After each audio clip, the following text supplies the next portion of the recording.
देखिए यहाँ पर प्रश्न पूछा गया है 1939 में सुभाष चंद्र बोस ने किसकी स्थापना किया था। सीधा सा प्रश्न पूछा गया है सुभाष चंद्र बोस से संबंधित प्रश्न की 1939 में सुभाष चंद्र बोस ने किसकी स्थापना किया था। और ऑप्शन दिया गया इस तरह से, ऑप्शन ए में है हिंदू महासभा, ऑप्शन बी है स्वराज पार्टी, ऑप्शन सी है फॉरवर्ड ब्लॉक और ऑप्शन डी के अंदर है भारतीय राष्ट्रीय आंदोलन। इस सवाल का सही जवाब आप लोग कमेंट में जरूर बता सकते हैं। 1939 में सुभाष चंद्र बोस ने किसकी स्थापना किया था। वैसे इस सवाल का जवाब हम लोग देखेंगे उसके पहले इससे संबंधित जितना भी प्रश्न बनेगा इसके आसपास से, इसके आगे पीछे से सभी प्रश्नों को पहले डिटेल कवर कर लेते हैं, उसके बाद इस प्रश्न का सही आंसर पर हम लोग बात करेंगे। सबसे पहले हम लोग बात जो करेंगे वो सुभाष चंद्र बोस से संबंधित। सुभाष चंद्र बोस, इसी को हम लोग शॉर्टकट में एससी बोस के नाम से इसको जानते हैं, यानी एससी बोस यानी सुभाष चंद्र बोस। सबसे पहला प्रश्न आएगा सुभाष चंद्र बोस का जन्म। सुभाष चंद्र बोस का जन्म हुआ था 23 जनवरी 1897 को। सुभाष चंद्र बोस का जन्म कब होता है? 23 जनवरी 1897 को। कहां पर होता है? तो उड़ीसा के कटक में। सुभाष चंद्र बोस का जन्म कब होता है? 23 जनवरी 1897 में। कहां पर? तो उड़ीसा के कटक में। और इस 23 जनवरी को प्रत्येक वर्ष पराक्रम दिवस मनाया जाता है। यहां से सीधा प्रश्न पूछा जाएगा, बताइए पराक्रम दिवस कब मनाया जाता है? तो हम लोग आंसर करेंगे प्रत्येक वर्ष पराक्रम दिवस 23 जनवरी को सुभाष चंद्र बोस का जयंती के रूप में मनाया जाता है। पराक्रम दिवस कब मनाया जाता है? तो 23 जनवरी को। सुभाष चंद्र बोस का जन्म कहाँ हुआ था? तो हम लोग आंसर करेंगे उड़ीसा के कटक में सुभाष चंद्र बोस का जन्म हुआ था। इसी सुभाष चंद्र बोस का उपनाम की बात करें, यानी उनके उपाधि की बात करें, तो सुभाष चंद्र बोस का उपाधि जो था वो था नेताजी। यानी सुभाष चंद्र बोस को नेताजी के नाम से भी जानते थे, यानी इस तरह से इसको पुकारा जाता था, नेताजी सुभाष चंद्र बोस। तो नेताजी जो है ये सुभाष चंद्र बोस का उपाधि था, यानी उपनाम था। सुभाष चंद्र बोस ने प्रसिद्ध नारा दिया था, और ये नारा यानी कथन जो है, प्रसिद्ध नारा इस तरह से था। पहला जो था वो दिल्ली चलो। आपको प्रश्न पूछा जाएगा दिल्ली चलो का नारा किसने दिया? तो हम लोग सीधा आंसर करेंगे दिल्ली चलो का नारा दिया था सुभाष चंद्र बोस ने। एससी बोस ने दिल्ली चलो का नारा दिया था। उसी तरह से तुम मुझे खून दो मैं तुम्हें आजादी दूंगा, ये भी नारा किसने दिया था? तो ये भी नारा एससी बोस के द्वारा दिया गया था। और जय हिंद का भी नारा दिया था सुभाष चंद्र बोस ने। तो इस तरह से ये जो तीन प्रमुख नारा है जो कि एग्जाम में लगातार पूछा जाता है, इसमें से एक ना एक प्रश्न आप लोगों को देखने के लिए मिल ही जाएगा। इस तीनों नारा में से कौन सा? एक दिल्ली चलो सुभाष चंद्र बोस ने कहा था, तुम मुझे खून दो मैं तुम्हें आजादी दूंगा, और तीसरा नारा है जय हिंद। इन तीनों नारा में से एक प्रश्न आप लोगों को एग्जाम के अंदर देखने के लिए मिलेगा। अब हम लोग बात कर लेते हैं सुभाष चंद्र बोस भारतीय राष्ट्रीय कांग्रेस के अध्यक्ष कब बने थे। सुभाष चंद्र बोस जो है भारतीय राष्ट्रीय कांग्रेस के अध्यक्ष बने थे 1938 में। पहली बार अध्यक्ष कब बनते हैं? 1938 में। यानी भारतीय राष्ट्रीय कांग्रेस का अधिवेशन 1938 में जो हुआ था, ये अधिवेशन, इस अधिवेशन की अध्यक्षता सुभाष चंद्र बोस ने किया था। और 1938 में जो कांग्रेस का अधिवेशन हुआ था, ये हुआ था हरिपुरा में। और ये हरिपुरा जो है, ये भी ध्यान रखिए, हरिपुरा कहाँ पर है? गुजरात राज्य के अंदर। भारतीय राष्ट्रीय कांग्रेस का 1938 का अधिवेशन, और ये 1938 का अधिवेशन कहाँ पर होता है? तो ये हरिपुरा में होता है। हरिपुरा कहाँ पर है?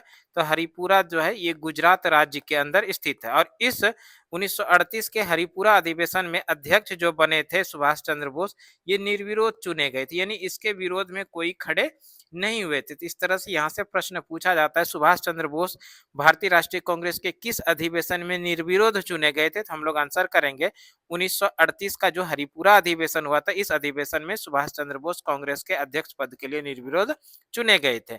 1938 में अधिवेशन कहां पर हुआ था? किस जगह पर हुआ था कांग्रेस का अधिवेशन 1938 में? तो हम लोग सीधा आंसर करेंगे 1938 में कांग्रेस का अधिवेशन हुआ था गुजरात में। और ये गुजरात के अंदर है हरिपुरा, और यहीं पर कांग्रेस का अधिवेशन होता है 1938 में, जिस अधिवेशन की अध्यक्षता सुभाष चंद्र बोस ने अध्यक्ष बनते और निर्विरोध अध्यक्ष बनते। तो यहाँ से जो प्रश्न अगर पूछा जाएगा तो आप लोग निश्चित रूप से बनाकर आ सकते हैं। अगला इसके इसी के बाद जो है 1939 का अधिवेशन होता है।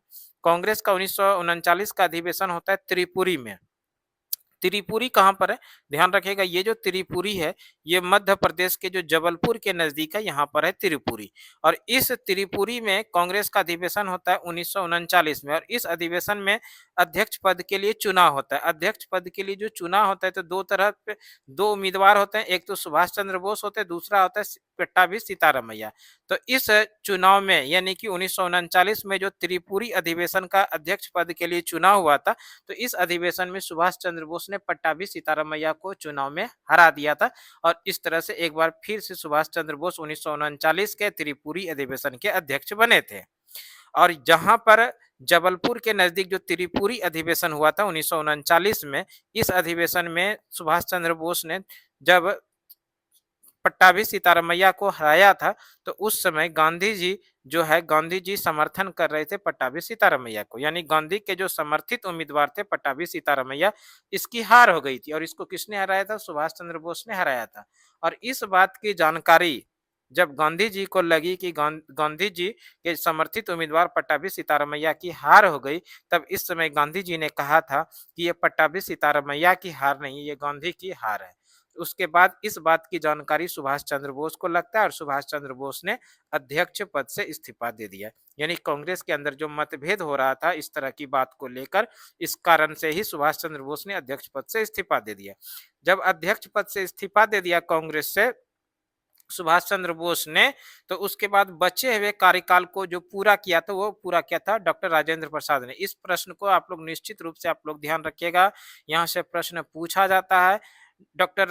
ये सुभाष चंद्र बोस ने जब 1939 में अध्यक्ष पद से इस्तीफा दिया, तो उसके बाद बचे हुए कार्यकाल को किसने पूरा किया था? तो आप लोग आंसर कीजिएगा, डॉक्टर राजेंद्र प्रसाद ने बचे हुए कार्यकाल को पूरा किया था। यहाँ बेहद ये प्रश्न इंपॉर्टेंट है, निश्चित रूप से आप लोग ध्यान रखिएगा। ये प्रश्न कितना बार एग्जाम के अंदर आ चुका है और ये आने की पूरी संभावना, यहाँ पर प्रश्न पूछा जाएगा। बताइए, 1939 में जब भारतीय राष्ट्रीय कांग्रेस के अध्यक्ष पद से सुभाष चंद्र बोस ने इस्तीफा दिया, तो इनके बचे हुए कार्यकाल को किसने पूरा किया था? तो वहाँ पहला ऑप्शन रहेगा, वहाँ पट्टाभी सीतारामैया पहला ऑप्शन रहेगा। पट्टाभी सीतारामैया को हम लोग आंसर नहीं करेंगे, हम लोग आंसर क्या करेंगे? डॉक्टर राजेंद्र प्रसाद करेंगे। ठीक है, कांग्रेस के बचे हुए कार्यकाल को किसने पूरा किया था? तो डॉक्टर राजेंद्र प्रसाद ने बचे हुए कार्यकाल को पूरा किया था। और जब इस्तीफा दे दिया कांग्रेस के अध्यक्ष पद से, तो उसके बाद जो है सुभाष चंद्र बोस ने एक नया संगठन बनाया जिसका नाम है फॉरवर्ड ब्लॉक। और ये फॉरवर्ड ब्लॉक की स्थापना किसने किया? सुभाष चंद्र बोस ने किया। और कब किया? ये 1939 में किया था। किस वर्ष किया था? जब उन्होंने अध्यक्ष पद से इस्तीफा दिया, यानी त्रिपुरी अधिवेशन में अंदर जो मतभेद हुआ अध्यक्ष पद को लेकर, उसके बाद इस्तीफा देने के बाद सुभाष चंद्र बोस ने एक नया संगठन बना लिया जिसका नाम है फॉरवर्ड ब्लॉक। तो इस तरह से याद रखिएगा, फॉरवर्ड ब्लॉक की स्थापना सुभाष चंद्र बोस ने किया था। कब किया था? 1939 में किया था। और एक सवाल आप लोग और याद रख लीजिएगा, महात्मा गांधी को उपाधि दिया, तो सुभाष चंद्र बोस ने महात्मा गांधी को उपाधि दिया था राष्ट्रपिता। यानी गांधी जी को राष्ट्रपिता सर्वप्रथम किसने कहा था?